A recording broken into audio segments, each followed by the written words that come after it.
சர்வசிருஷ்டிக்கும் எஜமானரே, சர்வ சிருஷ்டியை காப்பவர் நீரே.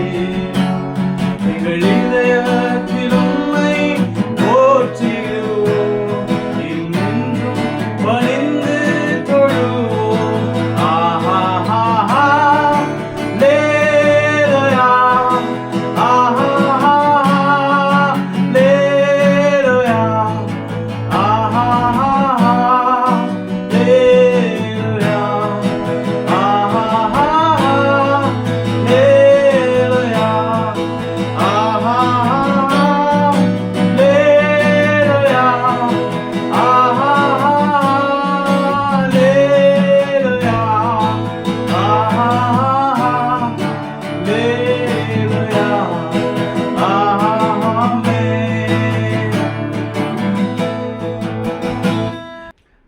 ஆண்டவருடைய நாமத்துக்கு ஸ்தோத்திரம். நாம் மீண்டும் சந்திப்பதில் நான் மிக்க மகிழ்ச்சி அடைகிறேன்.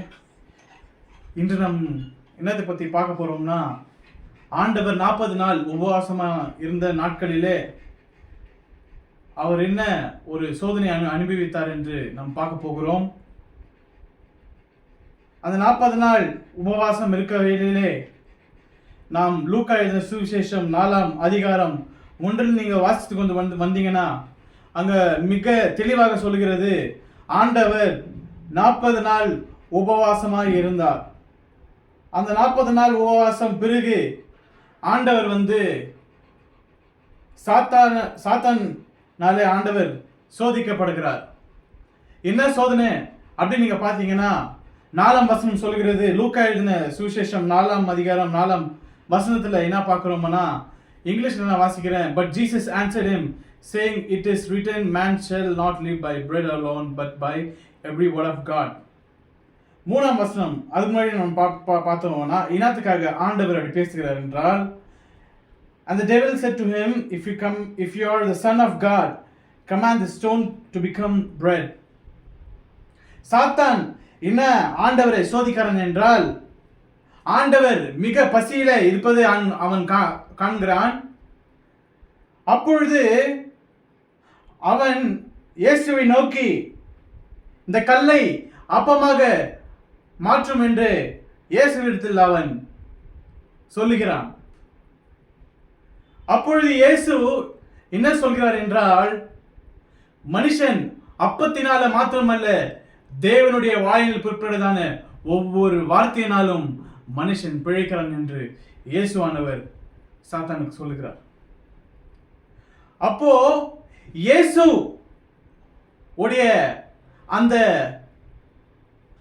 விசுவாசம் பாத்தீங்கன்னா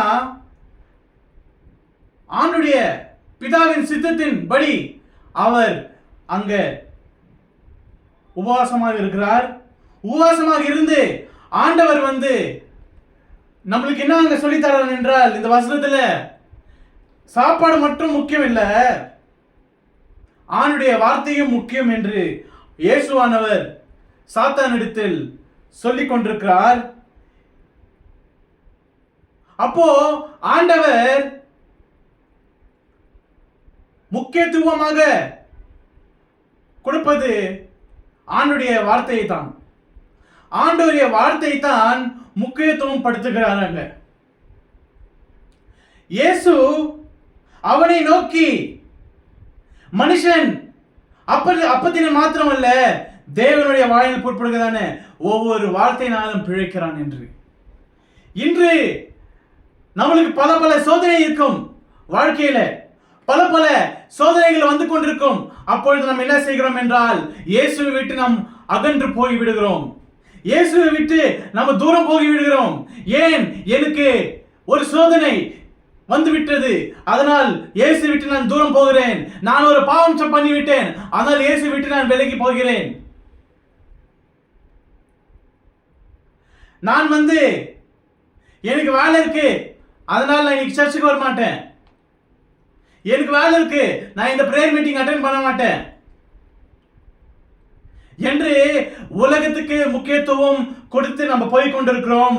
ஆனால் ஆண்டுடைய வார்த்தை சொல்கிறது, மனுஷன் அப்பத்தினாலே மாத்திரமல்ல தேவனுடைய வாயினால் புறப்படுகிறான ஒவ்வொரு வார்த்தையினாலும் மனுஷன் பிழைக்கிறான் என்று ஆண்டவராகிய இயேசு சொல்கிற அந்த வார்த்தையை நம்ம பார்க்கிறோம்.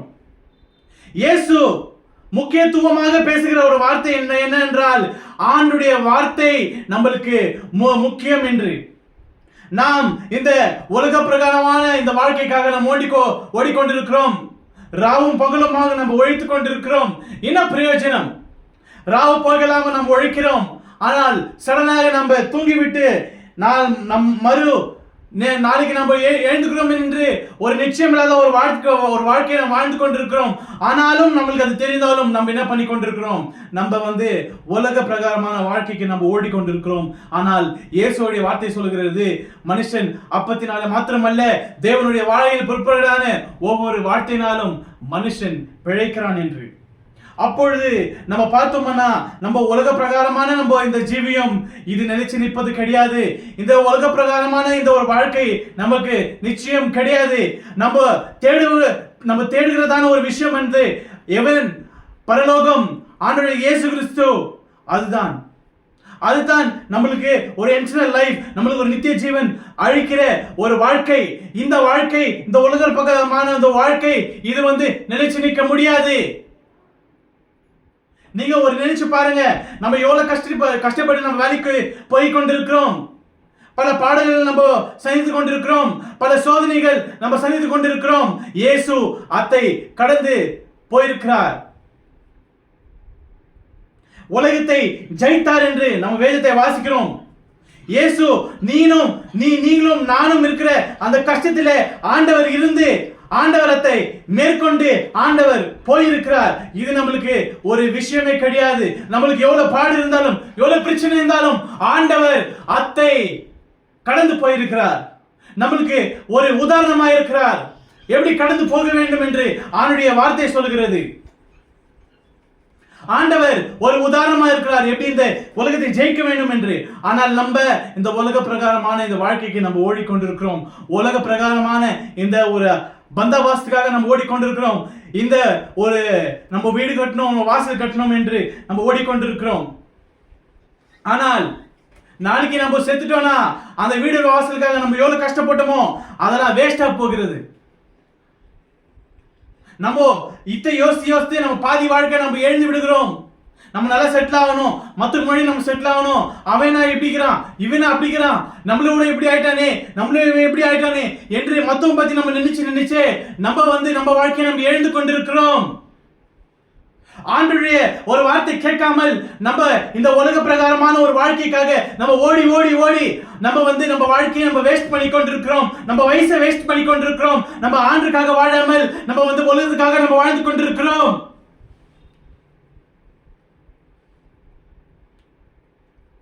அப்பத்தினாலே மாத்திரமல்ல தேவனுடைய வாயில் பொறுப்பதான ஒவ்வொரு வார்த்தையினாலும் மனுஷன் பிழைக்கிறான். அதுதான் நம்ம பார்க்கிறோம்.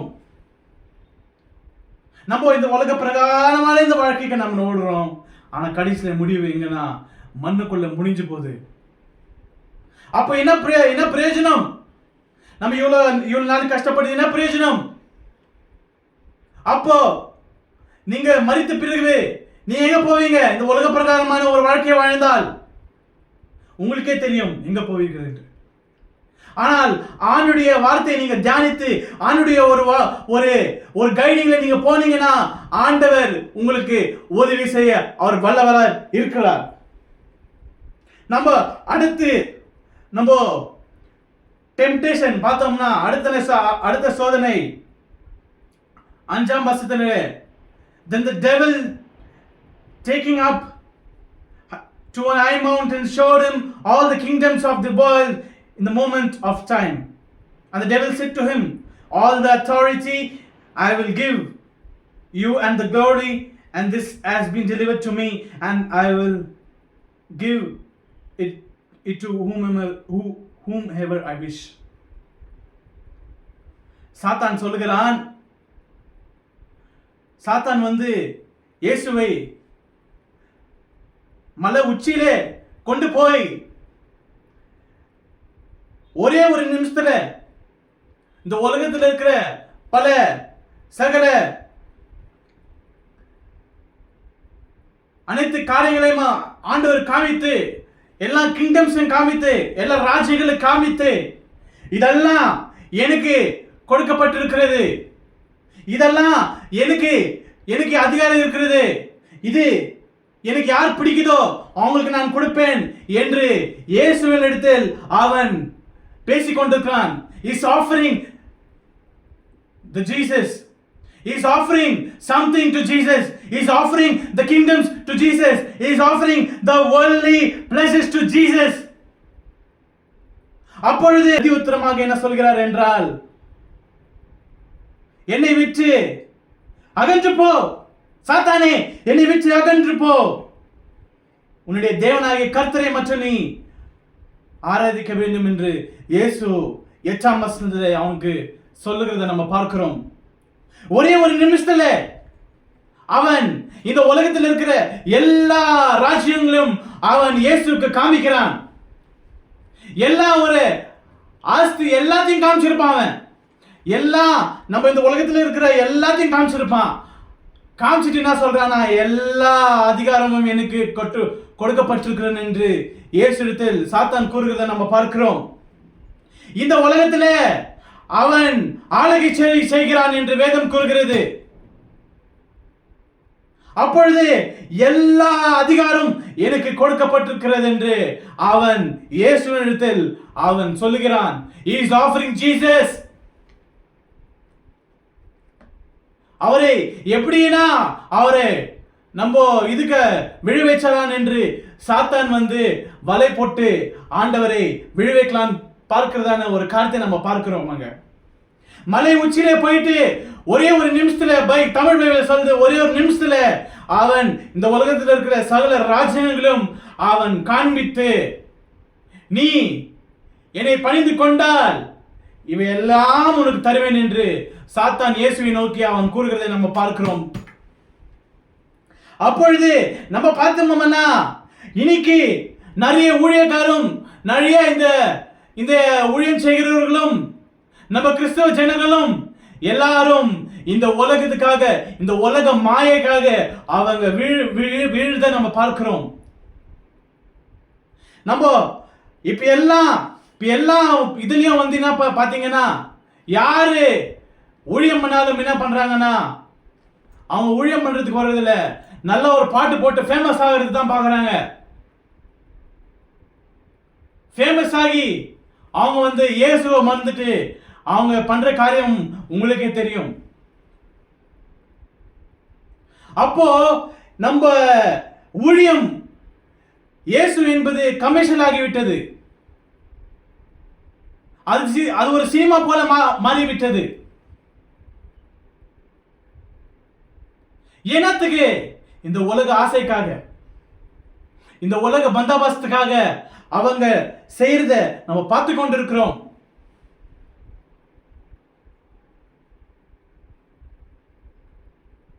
எப்பவுமே நீங்க பாத்தீங்கன்னா இது பத்தியே ஓடிக்கொண்டிருக்கிறது. சோசியல் மீடியா பிளாட்ஃபார்ம்ஸ்ல நம்ம பார்த்தோம்னா அவங்கள பத்தி பேசுறது, இவங்களை பத்தி பேசுறது என்று நம்ம இந்த உலகத்துக்கு, இந்த உலக பிரகாரமான ஒரு இதில நம்ம ஓடிக்கொண்டிருக்கிறோம். அவங்கள பத்தி பேசுவது, இவங்களை பத்தி பேசுவது என்று இயேசு பத்தி போதிக்காமல் நம்ம ஓடிக்கொண்டிருக்கிறதான வாழ்க்கையை நம்ம பார்க்கிறோம். அவன் அந்த மாதிரி, இவன் இந்த மாதிரி. ஏன் நீ ஃபேமஸ் ஆகணும் என்று மற்றவனை நீ குறை சொல்லிக் கொண்டிருக்கிறாய்? நீ அவனை விடு, நீ இயேசுவை பார். இயேசு வந்து உனக்கு பைபிள் ஃபுல்லா எவ்வளோ வார்த்தைங்குது. அத்தை பத்தி நீ பேசாமல் நீ அவனை பத்தியும் இவனை பத்தியும் பேசி உன் நேரத்தை நீ வீணடித்துக் கொண்டிருக்கிறாய். You are wasting your time in speaking about others. விமர்சனம் பண்ணி கொண்டிருக்கிறாய். என்னத்துக்காக? இந்த உலகத்தில் நீ ஃபேமஸ் ஆகணும் என்று. நீ உன்னை வந்து நீ வந்து இந்த மாதிரி பேசி நிறைய லைக்ஸ், நீ நிறைய வியூஸ் பார்த்துட்டா உனக்கு வந்து காசு வரணும்னு சொல்லிட்டு நீ மற்றவங்களை பத்தி நீ வந்து விமர்சனம் பண்ணி கொண்டிருக்கிறாய். மாற்றிக்கொள். ஆண்டவர் சொல்கிறார், மாற்றிக்கொள். நீ என்னை பத்தி போதின்னு ஆண்டவர் சொல்கிறார். அவனை பத்தி விட்டுவிடு, அவங்கள பத்தி விட்டுவிடு. என்னை பத்தி நீ போதி, அதுக்காக தான் உன்னை அழித்திருக்கிறேன் என்று ஆண்டவர் உங்களை பார்த்து சொல்கிறதான ஒரு வார்த்தை இது. இயேசு அவனை நோக்கி என்னை விட்டு அகன்று போ என்று சாத்தானை கூறுகிறார். ஏன்? இந்த உலகத்தின் ஆசை அவன் காண்பித்தான் என்று. இயேசுவை உன்னுடைய தேவனாகிய கர்த்தரை ஒன்றி நீ ஆராதிப்பாயாக என்று இயேசு சாத்தானுக்கு அவர் சொல்கிறார். நம்ம இந்த வேர்ல்டை வர்ஷிப் பண்ணி கொண்டிருக்கிறோம். இந்த இந்த இந்த சில பல வருடங்களாய் நம்ம சோஷியல் மீடியால ரொம்ப கவனம் செலுத்தி நம்ம என்ன பண்ணுகிறோம்னா, இதுல எப்படி ஃபேமஸ் ஆகலாம், அதுல எப்படி ஃபேமஸ் ஆகலாம் என்று நம்ம இதுல எஃபெக்ட் காட்டாமல் நம்ம சோஷியல் மீடியாவில் நம்ம எஃபெக்ட் காட்டி கொண்டிருக்கிறோம். இந்த உலக பிரகாரமான இந்த வாழ்க்கைக்கு நம்ம ஓடிக்கொண்டிருக்கிறோம். இந்த உலகத்தில் எப்படி ஃபேமஸ் ஆகிறது, இந்த உலகத்தில் எப்படி நான் நல்ல பேர் எடுக்கிறது, இந்த உலகத்தில் எப்படி நான் நல்ல கார் வாங்குறது, இந்த உலகத்தில் எப்படி நான் நல்ல வீடு கட்டுறது என்று நம்ம இந்த உலகம் உலகம் உலகம் என்று நம்ம உலகத்தை தேடி போய் கொண்டிருக்கிறோம். ஆனால் அந்த உலகம் அழிய போகிற ஒரு உலகம். ஆண்டவர் இத்தை அவர் அழித்து போடுகிறார். ரெவலேஷன் நம்ம படித்தோம்னா இத்த ஆண்டவர் அழித்து போடுகிறார். புதிய வானத்தையும் புதிய பூமியும் கண்டேன் என்று யோவான் சொல்கிறதான ஒரு வார்த்தை நாம் பார்க்கிறோம். புதிய வானம் புதிய பூமி ஆண்டவர் சிருஷ்டிப்பார் என்று வேதவசனம் கூறுகிறது, வெளிப்படுத்தின விசேஷத்தில் என்று. அப்போ இந்த உலக பிரகாரமான இந்த ஆசைக்காக நாம் ஓடிக்கொண்டிருக்கிறோம். இயேசு அதை மறுத்தார். இயேசுவால இந்த உலகத்துல ஜாலியாக இருந்திருக்க முடியும். இயேசு இந்த உலகத்தை சிருஷ்டித்தவர். அவர் மனுஷ ரூபமாக அவர் ஒரு மாட்டு கொட்டாயில பொறுக்காமல் ஒரு மாட்டு கொட்டாயில பொறுக்காமல் ஒரு ஏழ்மை கோலத்தை பொறுக்காமல் இயேசு ஏரோதின் ஒரு வீட்டிலே பிறந்திருக்கலாம். ஏரோதின் அரண்மனையிலே இயேசு பிறந்திருக்கலாம். ஆனால் இயேசு உன்னையும் என்னையும் ஒரு தாழ்மை கோலமாக அவர் பிறந்தார். நம்மளுக்கு he is trying to say that be humble. He is trying to say that this world is gonna end. This world is gonna be destroyed. என்று ஆண்டவர் அதை காண்பிக்கிறதான ஒரு எக்ஸாம்பிள் தான் அதெல்லாம். ஆண்டவர் ஏரோதின் ஒரு அரண்மனை பிறந்திருக்க வேண்டும். ஒரு ராஜாவுடைய மகன் அவர் போய் மாட்டுக்கொட்டாயில பிறக்கிறார். ஏன்? இந்த உலகம் வேணாம் என்று, இந்த உலகத்தின் ஆசை அவருக்கு வேணாம் என்று அவருக்கு தெரியும். ஆனால் நீயும் நானும் இந்த சத்திய வேதம் நமக்கு தெரியும். ஆனாலும் நீயும் நாம் என்ன பண்ணி கொண்டிருக்கிறோம்னா இந்த உலகத்தை தேடி நம்ம ஓடிக்கொண்டிருக்கிறோம். இந்த உலகத்தை தேடி இந்த உலகத்தின் ஆசையை நம்ம தேடி போய் கொண்டிருக்கிறோம். ஆனால் ஆண்டவருடைய வார்த்தை சொல்கிறது, ஆண்டவர் அதை கடந்து கொண்டார் என்று ஆண்டவர் சொல்கிறார்.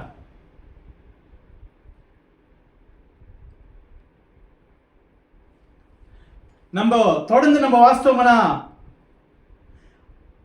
பின்பு இயேசுவை அவன் தேவாலய உப்பருகில் மேலே இயேசுவை நிறுத்தி, நீ இவ்விடத்தில் தார குதியும், ஏனெனில் தம்முடைய தூதர்களுக்கு அவர் கட்டளையிடுவார், உம்முடைய காலில் இடாத படிக்கு அவர்கள் கைகளில் ஏந்தி கொண்டு போவார்கள் என்று அவன் தேவனுடைய வார்த்தையிலே அவன் சொல்கிறான். வேத வசனத்தில் எடுத்து அவன் சொல்கிறான். அப்பொழுது இயேசு அவனை நோக்கி, இங்கிலீஷ் வசனம் சொல்கிறது, you shall not tempt the Lord your God. உன்னுடைய ஆண்டவரை நீ டெஸ்ட் பண்ணாத அப்படின்றார். நம்ம இப்ப என்ன பண்ணி கொண்டிருக்கிறோம்? நம்ம டெஸ்ட் பண்ணி கொண்டிருக்கிறோம் ஆண்டவரை. நம்ம வாழ்க்கையில ஆண்டவரை நம்ம டெஸ்ட் பண்ணி கொண்டிருக்கிறோம். இது செய்தா ஆண்டவரை நம்ம உமக்காக நான் வருவேன், இது நீங்க பண்ணீங்கன்னா என் வாழ்க்கையில நான் கண்டிப்பா சர்ச்சுக்கு வருவேன், இது பண்ணீங்கன்னா நான் கண்டிப்பா நான் ஊழியத்துக்கு வருவேன், இது பண்ணீங்கன்னா நான் கண்டிப்பா அதுக்காக வருவேன், இதுக்காக பண்ணுவேன் என்று ஆண்டவரை நம்ம டெஸ்ட் பண்ணி கொண்டிருக்கிறோம். ஆண்டவர் ஒரு மெஜிஷியன் இல்ல, இப்படி கை இப்படி பண்ணுவானோ ஏதோ வந்துருக்கு. ஆண்டவர் மகிமையின் தேவன். ஆண்டவரை நம்ம டெஸ்ட் பண்ணி கொண்டிருக்கிறோம். அவன் சாத்தான் என்ன சொல்கிறான் என்றால், இங்கிலிருந்து தேவனுடைய ஒரு ஆழத்தில் நின்று அதுக்கு நீ குதி. ஏனெனில் உம்முடைய தூதர் வந்து என்ன பண்ணுவாங்கன்னா உன்னை கைகளில் ஏந்தி கொண்டு போவார்கள் என்று வேதவசனம் கூறுகிறது அல்லவா? உங்க கால் கீழே தரையில படாமல் அவர்கள் உம்மை வந்து கைகளில் ஏந்தி கொண்டு போவார்கள் என்று வேத வசனம் சொல்லுது அல்லவா? அப்படின்னு சாத்தான் வந்து வேத வசனத்திலிருந்தே ஆண்டவரை வந்து அவன் வந்து சோதிக்கிறான். ஆண்டவர் வசனம் கூறுகிறது. நம்ம எல்லாரும் என்ன பண்ணுகிறோம் என்றால், யாரனா ஒரு நல்ல ஒரு பிரசங்கம் பண்ணி விட்டால், ஓ இந்த பாஸ்டர் ஒரு நல்ல பாஸ்டர்ப்பா, இன்னும் சூப்பரா பண்றாரு பாரு, இன்னாமா பேசுற பாரு, இந்த மனுஷன் இன்னாமா பாட்டு பாடுறான் பாருப்பா, இந்த மனுஷனுக்குள்ள தேவனுடைய பிரசன்னம் இருக்குதுப்பா அப்படின்னு நீங்களே நினைத்து கொண்டிருக்கிறீர்கள். அவர் என்ன பாட்டு பாடுகிறார், அவர் என்ன பிரசங்கம் பண்ணி கொண்டிருக்கிறார் உங்களுக்கு தெரியாது. ஓ நல்லா பேசுறாருப்பா, நல்லா பேசுறாரு, ரொம்ப ஆசீர்வாதமா இருக்குதுப்பா அப்படின்னு நீங்களே நினைத்து கொண்டிருக்கிறீர்கள். ஆண்டவருடைய வார்த்தை மிக தெளிவாக சொல்லுகிறது, பரிசோதியுங்கள். நம்ம வீட்டுக்கு யாரனா வராங்கன்னா, ஜெபத்துக்கு வராங்கன்னா, எல்லாரையும் நம்ம அழிச்சிடறோம் வாங்க வாங்கன்னு. ஆனா அவங்களுக்குள்ள அந்த சாத்தனுடைய ஏவல் இருக்கிறது உள்ள. சில பல ஊழியத்துக்கு வராங்க, சில பல ஜனங்க வந்து என்ன பண்றாங்கன்னா ஊழியத்துக்கு உண்மையா வர்றதில்ல, காசுக்காக வராங்க.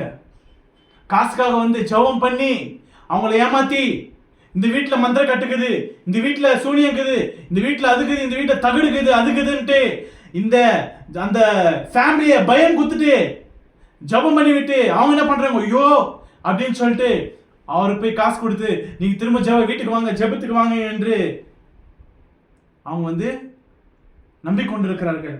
நீங்க நம்பிக்கொண்டிருக்கிறீர்கள். நான் உங்களை பார்த்து சொல்கிறேன், ஏமாற்றிக் கொண்டிருக்கிற உங்களை ஆண்டவர் உங்களை சந்திப்பார். உங்க வாயிலிருந்து பொய்யான ஒரு போதனை, பொய்யான ஒரு அறிக்கை, பொய்யான ஒரு ப்ராபசி நீங்க சொல்லிக்கொண்டு நீங்க அழிந்து கொண்டிருக்கிறீர்கள் காசுக்காக. ஆண்டவர் உங்களை சந்திப்பார். ஆண்டவர் உங்களை சந்திப்பார். ஆண்டவர் என்ன சொல்கிறார் பார்த்தீங்கன்னா, பிசாசு அவருக்கு ஒரு நிமிஷத்துல இந்த உலக ராஜ்யங்களை காண்பித்த போது, இந்த உலக ஆசையை காண்பித்த போது, இயேசு வந்து அவனை நோக்கி, என்னை விட்டு அகன்று போ, உம்முடைய தேவனாகிய கர்த்தரை நீ பணித்துக் கொண்டு அவரை ஆராய்ச்சி என்று இயேசு சொல்லுகிறார்.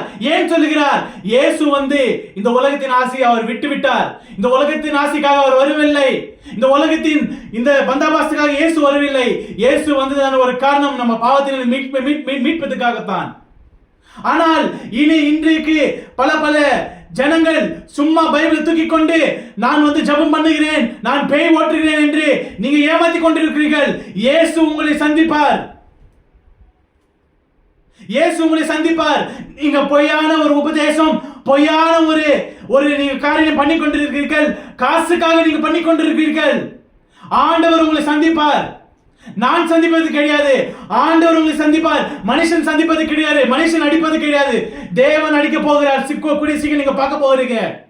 சும்மா பிரசங்கம் பண்ணி விட்டோம், பிரசங்கம் நம்ம வந்து நல்லா பாட்டு பாடி விட்டோம் என்று நீங்க நினைத்துக் கொண்டிருக்காதீங்க. இயேசு உங்களை பார்த்து கொண்டிருக்கிறார், உங்க உள்ளத்தை பார்த்து கொண்டிருக்கிறார். நீங்க உண்மையா வந்திருக்காங்க என்று இயேசு பார்த்து கொண்டிருக்கிறார். நாங்க பார்க்கவில்லை, ஜனங்க பார்க்கவில்லை. நாங்க இந்த உலக பிரகாரமான இந்த உள்ளத்தை பார்க்க எங்களுக்கு கண்ணு கிடையாது. ஆனால் இயேசு சொல்கிறார், உன் உள்ளத்தை இயேசு அறிந்திருக்கிறார் என்று, உன் உள்ளத்தை இயேசு அறிந்திருக்கிறார் என்று தேவனுடைய வார்த்தை சொல்கிறது. இயேசு நீ ஏமாத்தி கொண்டிருந்தால், உழித்து கொண்டு நீ ஏமாத்தி கொண்டிருந்தால், நீ பிரேயர் பண்ற நீ ஏமாத்தி கொண்டிருந்தால், இயேசு உன்னை சந்திப்பார். இந்த உலக பிரகாரமான இந்த வாழ்க்கையை நீ வாழ்ந்து கொண்டு நீ வந்து ஜனங்களை ஏமாற்றி கொண்டு, இந்த வீட்டில் பேய் இருக்கு, இந்த வீட்டில் தகடு இருக்கு என்று நீ ஏமாத்தி கொண்டிருந்தால், இயேசு உன்னை சந்திப்பார். இயேசு அங்க மேல இருந்து அவர் கீழே விட்டு இருக்கலாம், அங்க மேல இருந்து அவர் கீழே விட்டு இருக்கலாம். தூதர் வந்து அவர் தூக்கிட்டு போயிட்டு இருப்பாங்க. ஏன் இயேசு பண்ணவில்லை? இயேசுவுக்கு தெரியும் அவர் யார் என்று. இயேசு இந்த உலகத்துக்கு இன்னத்துக்கு வந்தாரு அவருக்கு தெரியும். அவர் உயிர்ந்தா கூட அவர் கீழே போறதுக்கு சான்ஸ் இல்லை. இங்க மேலே மெதிக்கணும், அப்படியே கொண்டு போயிட்டு இருப்பாங்க. இயேசு ஏன் அது பண்ணவில்லை? இயேசு தேவனுடைய வார்த்தை பேசுகிறார். தேவனுடைய வார்த்தை பேசுகிறார். இயேசுவுக்கும் தெரியும் இந்த உலகத்தை சிருஷ்டித்த தேவனுக்கு வார்த்தைகள் தெரியாதா? ஆனால் இயேசு வேதத்தின் வசனத்தின்படியே ஆண்டவர் அவனுக்கு பிரதியுத்தரமாக சொல்கிறதை நம்ம பார்க்கிறோம். அவன் பேசுகிற ஒவ்வொரு வார்த்தையும் தேவனுடைய வார்த்தை. இயேசு அந்த வார்த்தையிலிருந்தே அவர் பேசுகிறார். நம்ம நம்பிக்கொண்டிருக்கிறோம். நம்ம என்ன பண்றோம்னா, நம்ம ஊழியத்துக்கு நம்ம ஜனங்க நம்பிக்கொண்டிருக்கிறார்கள். ஐயோ, இந்த பாஸ்டர் வந்தா நம்மளுக்கு இதாயிடும் அதாயிடும், நல்லா ப்ராமிஸ் சொல்றாரு, நல்லா இது பண்றாருன்னு. ஆனால் நீங்க நம்பிக்கொண்டிருக்கிறீர்கள். ஆனால் இயேசு இந்த ஒரு சோதனை பார்த்தீங்கன்னா, சாத்தானும் தேவனுடைய வார்த்தையிலிருந்து தான் பேசிக் கொண்டிருக்கிறான். நீங்க நிறைய பேர் ஆண்டவருடைய இடத்துல உண்மையாக இல்லை, இயேசுவின் இடத்துல உண்மையாக இல்லை. இயேசு உங்களை சந்திப்பார். இயேசு உங்களை சந்திப்பார். இந்த சோதனையில் நின்று ஆண்டவர் மேற்கொண்டு வந்திருக்கிறார். அந்த 40 நாள் சோதனை என்று பைபிள் குறிப்பிட்டிருக்கிறது. ஆனால் இந்த மூணு காரியம் தான் குறிப்பிட்டிருக்கிறது.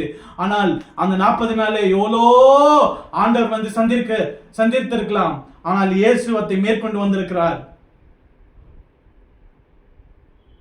நம்மளும் இந்த உலகத்தை நம்ம மேற்கொண்டு வருவோம். இந்த எல்லாரும் நம்பி விட்டு எல்லாம் அந்த வார்த்தை பேசுறாங்க, இவங்க நல்ல வார்த்தை பேசுறாங்க, இவங்க அது பேசுறாங்க, இது பேசுறாங்க என்று நம்ப கூடாது. நம்ம நம்ப கூடாது. அவனுடைய வார்த்தை மிக தெளிவாக சொல்கிறது. அவனை நம்ம நம்ப கூடாது. செக் த ஸ்பிரிட் என்று இங்கிலீஷ் வார்த்தை சொல்கிறது. அவங்களுடைய ஆவியை நீங்க டெஸ்ட் பண்ணுங்க. அவங்க என்ன பேசுறாங்க, அவங்க என்னத்தை பத்தி பேசுறாங்க, அவங்களுடைய நோக்கம் என்ன என்று நீங்க பாருங்க. நம்ம எல்லாரும் பிளைண்டா நம்ப கூடாது. இப்ப நான் பேசினா கூட என்ன பிளைண்டா நம்பாதீங்க. நான் எதுல பேச நீங்க பாருங்க. இயேசு எல்லா சோதனையிலிருந்தும் ஆண்டவர் மேற்கொண்டு வந்திருக்கிறார். எல்லா சோதனையும் இந்த உலகத்துக்கான சோதனையை தான் சாத்தான் தருகிறான். நம்ம இந்த இங்கிலீஷ் வேர்ல்ட்ல நம்ம பார்த்தோம்னா, இந்த ஹாலிவுட்ல எல்லாம் நிறைய பேர் ஃபேமஸ் ஆகணும்னா அவங்களுடைய சோலை, அவங்களுடைய ஆத்மாவை பேரிடத்தில் அவங்க ஒரு கான்ட்ராக்ட் போட்டு அவங்க அவங்களுடைய சோலை அவங்க வித்துறாங்க. இந்த சோல் உனக்கு தான் என்று. அப்போ அவங்க எவ்வளோ ஃபேமஸ் ஆகுறாங்க, பயங்கர ஃபேமஸ் ஆகுறாங்க. ஏன்? சாத்தான் இடத்தில் இருக்கிறது ஆத்மா. அதனால அவன் ஃபேமஸ் பண்ணி விடுகிறான். அப்புறமா என்ன பாத்தீங்கன்னா, நியாயத்தீர்ப்பு நாள்ல அவங்க செத்துட்டு பிறகு எங்க போறாங்கன்னா, பாதாளத்துக்கு அவங்க கூடயே போறாங்க. ஏன்? அவங்க கிட்ட அவங்க ஆத்மாவை வித்திருக்கிறாங்க, அவங்க கிட்ட தான் போவாங்க. ஆனால் நீங்களும் நானும் இயேசுவின் இடத்தில் ஆத்மா இருக்கிறது. உங்களுடைய ஆத்மாவும் என்னுடைய ஆத்மாவும் இயேசுவின் கைகளில் இருக்கிறது. நம்ம பரலோகம் போக வேண்டும் என்று நம்ம வாஞ்சியோட ஆண்டவரை நம்ம தேடி போவோம். இந்த உலக பிரகாரமான இந்த ஒரு ஆசையும் இந்த பந்தாபஸ்துக்காக நம்ம வாழக்கூடாது என்று ஆண்டவர் மிக தெளிவாக இந்த 40 நாள் இந்த உபவாசத்துல ஆண்டவர் மேற்கொண்டு வந்ததான ஒரு பாதையில் ஆண்டவர் நம்மளுக்கு சொல்கிறத நம்ம பார்க்கிறோம். இந்த வார்த்தைகள் உங்களுக்கு ஆசீர்வாதமாக இருக்க